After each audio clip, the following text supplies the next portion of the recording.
memang salah satu komponen yang sangat penting dalam sebuah hunian ataupun sebuah rumah produksi. Ruang dapur adalah tempat untuk menyimpan, menyiapkan bahan makanan sehingga dapat diolah sebagaimana makanan tersebut dapat disajikan sesuai dengan standar yang dapat dikonsumsi. Dalam membuat sebuah produk tidak terlepas dari peralatan dapur. Kebersihan area dapur, peralatan, dan perlengkapan memasak merupakan hal yang sangat penting untuk diperhatikan guna mencegah pencemaran dan keracunan makanan. Peralatan untuk mengolah suatu produk makanan dan minuman harus memenuhi syarat: 1.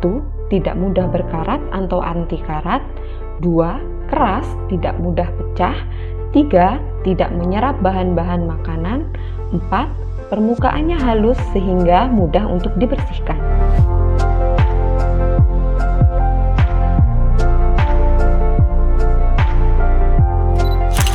Ingat ya teman-teman, kita bisa sehat dikarenakan kita selalu bersih. Sebagai penyedia jasa boga, kita harus mampu menjamin produk yang kita hasilkan bersih, sehat, dan aman. Penyedia jasa boga harus mampu menjaga kebersihan diri, kebersihan lingkungan dapur, kebersihan peralatan, dan perlengkapan pengolahan produksi.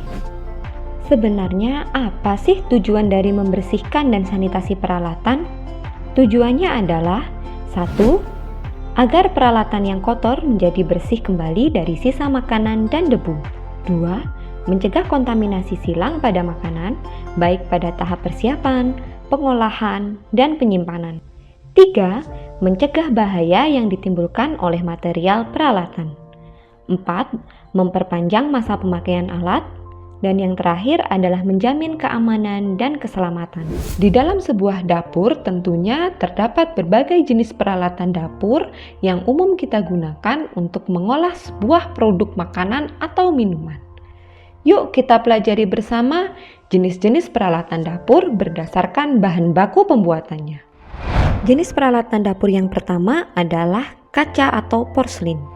Sebagai contoh, dinner plate, water goblet, tea or coffee cup, dan saucer.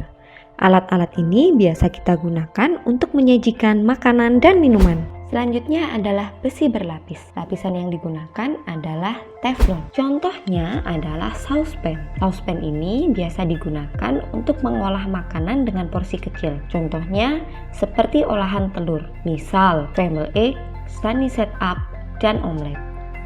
Berikutnya adalah alat yang terbuat dari timah. Contohnya adalah loyang. Loyang memiliki berbagai jenis dan bentuk sesuai dengan peruntukannya. Stainless steel.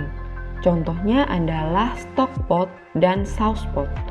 Stockpot biasa digunakan untuk mengolah makanan dengan metode dasar memasak, boiling atau merebus. Sedangkan saucepot digunakan untuk mengolah makanan berkuah dalam jumlah kecil.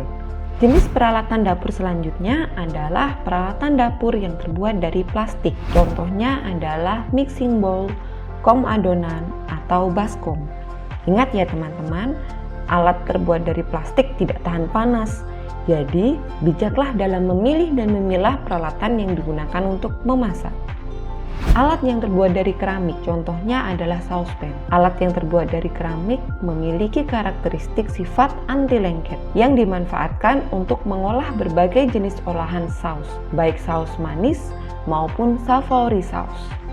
Alat dapur yang terbuat dari aluminium, contohnya adalah kelakat. Kelakat ini memiliki fungsi yang sama seperti dandang pengukus, digunakan untuk memasak makanan atau minuman yang diolah menggunakan metode dasar memasak kukus atau steam. Terakhir adalah kitchen utensils. Kitchen utensils ini adalah segala jenis peralatan dapur yang dapat dipindahkan dan dapat dipegang dengan tangan. Contohnya adalah spiral mixer, sendok, pisau roti, spatula plastik, dan lain-lain.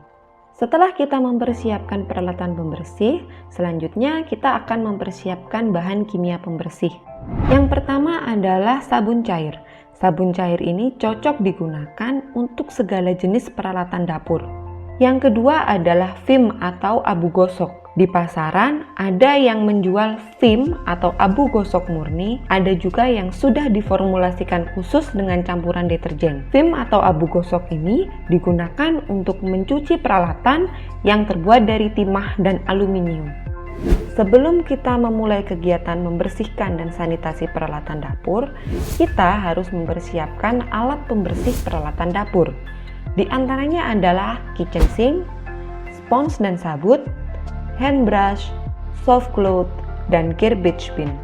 Setelah peralatan dan bahan kimia pembersih siap, kita juga perlu mempersiapkan diri sebelum melakukan prosedur membersihkan dan sanitasi peralatan, yaitu dengan menggunakan alat pelindung diri berupa apron dan hand glove.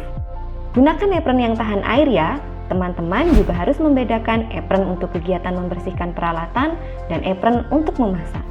Sebelum kita melakukan kegiatan membersihkan dan sanitasi peralatan dapur, kita harus memposisikan tubuh kita dengan posisi ergonomis. Posisi ergonomis adalah posisi yang sangat penting untuk kesehatan tulang belakang kita, yaitu harus efektif, efisien, nyaman, dan aman sehingga tidak menimbulkan keluhan-keluhan yang bisa memberatkan kita. Posisi tubuh ergonomis pada saat kegiatan membersihkan dan sanitasi peralatan dapur adalah berdiri tegak sejajar dengan bahu, tidak terlalu membungkuk dan tidak terlalu menunduk. Tahap pertama dalam prosedur membersihkan dan sanitasi peralatan dapur adalah scraping. Scraping dilakukan dengan cara 1. Kelompokkan sesuai jenis alat seperti piring, panci, mixing bowl, dan lain-lain. 2. Bersihkan semua sisa bahan masakan atau makanan dari peralatan menggunakan hand brush. 3. Masukkan sisa bahan masakan atau makanan ke dalam tempat sampah. Tahap selanjutnya adalah flushing and soaking, atau proses mengguyur dan merendam peralatan. Tahap pertama adalah isi bak cuci atau kitchen sink dengan air. Ingat, jangan terlalu penuh. Kedua, peralatan yang sudah di-scraping kemudian diguyur dengan air dan dimasukkan ke dalam bak cuci untuk direndam. 3. Saat merendam, atur peralatan agar semua permukaan terendam air dan letakkan alat yang lebih kotor pada bagian paling bawah.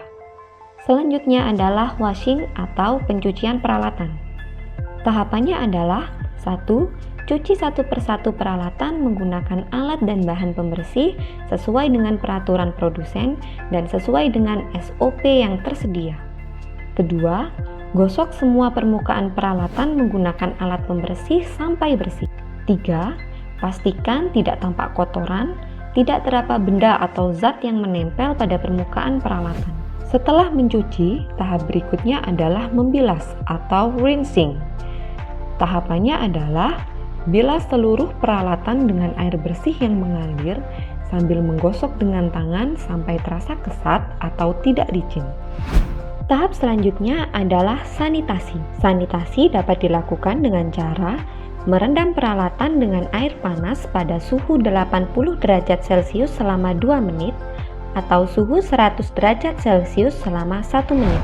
Tahap terakhir dalam prosedur membersihkan dan sanitasi peralatan adalah toweling. Toweling dapat dilakukan dengan cara 1. Tiriskan peralatan pada tempat yang telah disediakan dengan posisi bagian dalam menghadap ke bawah atau posisi telungkup. 2. Jika mendesak untuk digunakan, lakukan pengeringan dengan menggunakan handuk atau lap atau soft cloth yang bersih pada peralatan atau perlengkapan tersebut. Setelah semua peralatan kering, selanjutnya letakkan peralatan tersebut di tempat yang telah disediakan sesuai dengan label yang tertera. Susun secara rapi agar peralatan tidak mudah terjatuh dan mudah pula untuk mengambil saat diperlukan. Kegiatan membersihkan dan sanitasi peralatan telah selesai. Selanjutnya, silahkan teman-teman baca dengan seksama terkait SOP membersihkan dan sanitasi peralatan yang telah ditempel di workshop kejuruan teknologi pengolahan pertanian. Silahkan bekerja sesuai dengan prosedur yang telah ditetapkan guna menjamin keamanan, keselamatan, kedisiplinan, dan ketertiban kerja. Terima kasih ya sudah menyimak video tentang prosedur membersihkan dan sanitasi peralatan dapur. Tunggu video terkait unit kompetensi selanjutnya ya. Selamat dan semangat berlatih di Kejuruan Teknologi Pengolahan Pertanian UPTD BLK Lombok Tengah. Latihan oke, kerja bisa.